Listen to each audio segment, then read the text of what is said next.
point because it was their victory here that convinced the French to ally with the Americans against the British, and this was due in no small part to Benjamin Franklin's diplomatic work in France. And so the French therefore sent guns and ships and everybody's favorite fighting Frenchman, the Marquis de Lafayette. Long story short, the British simply didn't have the resources to outlast their American enemies, and so after their defeat at the Battle of Yorktown in 1781, the British army surrendered.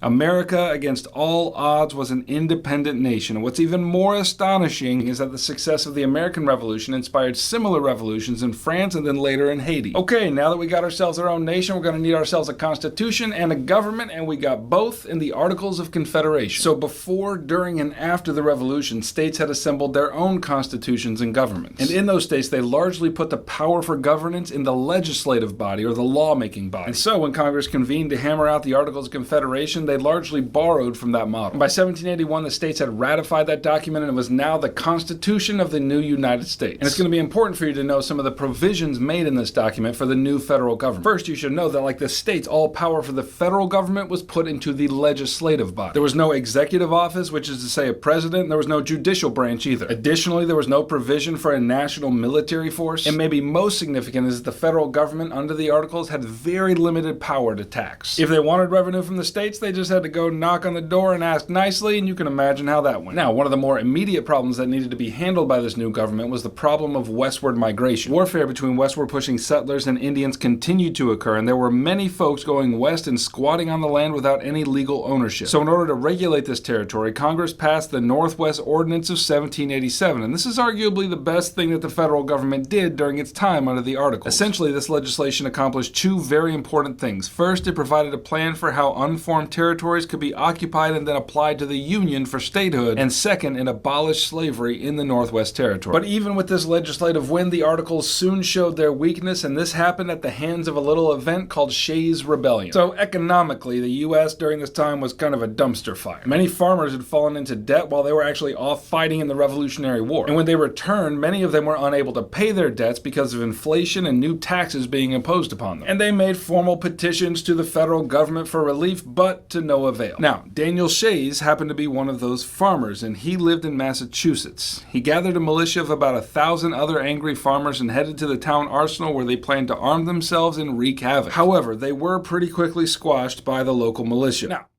if you're considering using Pocket Prep to study, you're on the right path.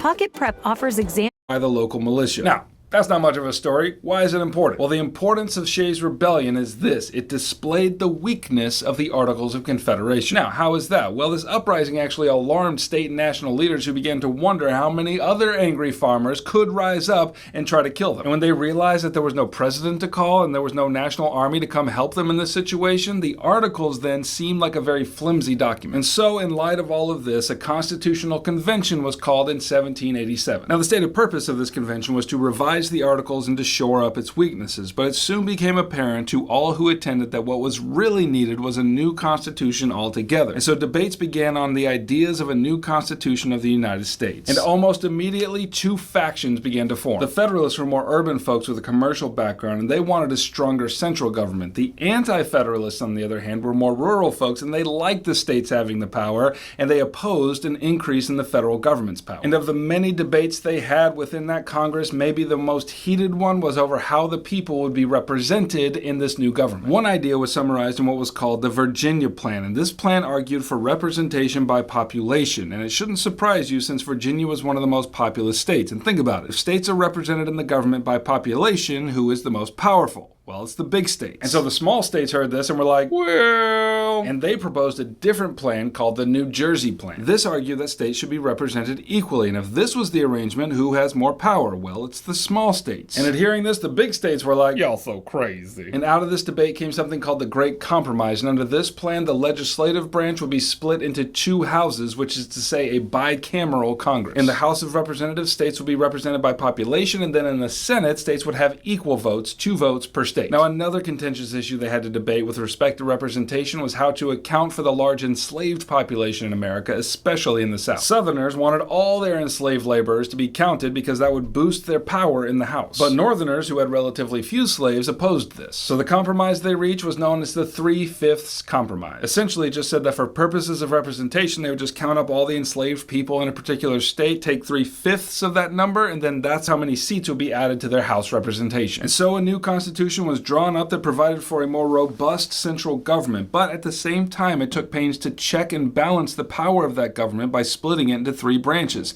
the legislative, the executive, and the judicial. And once it was done, the new constitution went to the states for ratification, which just means they had to agree to submit themselves to its authority. Federalists took to the newspapers and wrote persuasive essays at a dizzying pace. Federalist Alexander Hamilton, John Jay, and James Madison wrote these essays in order to convince the American public of the merits of the Constitution. And these essays together became known as the Federalist Papers. The Anti-Federalists began to argue against the ratification of the Constitution because it lacked a Bill of Rights which would enumerate individual liberties and protections of the individual against the federal government. And in the end, the Federalists prevailed, partly because they were very persuasive, but partly because they agreed to add a Bill of Rights as soon as the Constitution was ratified. And so in March of 1789, the Constitution of the United States went into effect. Now, I'll talk more in a moment about how that new government played itself out, but first we need to pause here and talk about the distinctive American culture that was growing up during this time. There was a desire to define a distinct American culture soon after the Revolution was won. To this end, state and national leaders proposed ambitious plans for public education. Also, artists devoted attention to painting historical themes. Notable among them were Charles Willson Peale and Samuel Jennings. And we're going to need to talk about the role of the ladies during this time. Certainly, they were not yet societally equal to men, but the development of the Republican motherhood assigned to them a new purpose. According to this idea, women could best influence political realities not by voting, let's not get crazy now, but by raising virtuous sons instructed in the principles of liberty. All right, let's get back to politics. The first government under this new constitution was one that set all kinds of precedents. George Washington was elected president and John Adams vice president. To bring order to his administration, Washington established the departments of the Treasury and State and War and Justice. He appointed Alexander Hamilton as the first Secretary of the Treasury, and he's important because of the many sweeping policies he introduced. First, he drew up a plan for the federal government to assume the state's Revolutionary War debts.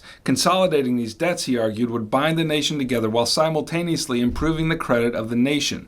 Hamilton also proposed the creation of a national bank, the Bank of the United States. Critics of this idea, and there were many, argued that the Constitution made no provision for a bank. But Hamilton invoked the elastic clause of the Constitution, which says that Congress has the right to make any law that is necessary and proper in order to carry out its other responsibilities. And so Hamilton argued that since Congress was responsible for taxation and the regulation of interstate commerce, that a bank was necessary and proper. And despite the resistance, the national bank and the debt plan passed, and they largely had the effects that Hamilton said they would. Now, it was policies like these that fired up the opposition. Now, Washington and Hamilton were Federalists, and these policies that strengthened the central government made all the sense in the world to them. It also made sense to them to remain neutral during the French Revolution of 1789. And it also made sense to them to do what they did in the Whiskey Rebellion of 1794. And let me tell you that story. One of Hamilton's policies included a tax on whiskey, which was made and consumed mainly by poor frontier farmers. And these farmers, in their anger, attacked and assaulted these tax collectors who tried to collect revenue from them. Now, remember back to Shays' Rebellion. Under the Articles of Confederation, there was no national army, and they had to hastily cobble together a militia to put it down. But now, Washington went ahead and federalized 4 state militias and sent them in to crush this rebellion. And these policies taken together enraged those who opposed the Federalists, namely the Democratic Republicans. It was folks like Thomas Jefferson and James Madison who represented this position, and they thought that the debt plan and the national bank and the response to the Whiskey Rebellion was clear evidence of federal overreach. Now, after 2 four-year terms as president, George Washington decided not to run for a 3rd term, which shocked everyone. But in his parting, he gave the nation some hard-earned advice. In Washington's farewell address, he cautioned the nation against the formation of political parties and their divisive effects. He also cautioned America against getting entangled in foreign, especially European alliances. And after he was done speaking, America wiped a tear off its collective face and went ahead and got involved in both. All right, so John Adams became the 2nd president, and to say the least, his presidency was a little rocky. Almost immediately, war broke out between Britain and France, and even though Adams insisted that America would remain neutral in the conflict, the French had a nasty habit of seizing American trade ships that were going to Britain. So Adams sent a delegation to France to negotiate some kind of settlement, but the 3 Frenchmen who met them on behalf of the French government demanded a bribe before they would even sit down at the table. And when this report was made public to the U.S., the three French diplomats were only identified as X, Y, and Z, and thus it became known as the XYZ affair. And the outrage against this affair was shared among the Federalist and the Democratic Republicans. But Adams was about to push through a new set of laws that would poo-poo all over any newfound unity between the factions. You see, Adams feared dissent both at home and abroad, and so the Federalist-dominated Congress passed the Alien and Sedition Acts. The Alien Acts made it legal and easy to deport any non-citizen of the United States, and it was chiefly aimed at the growing Irish and Scottish immigrants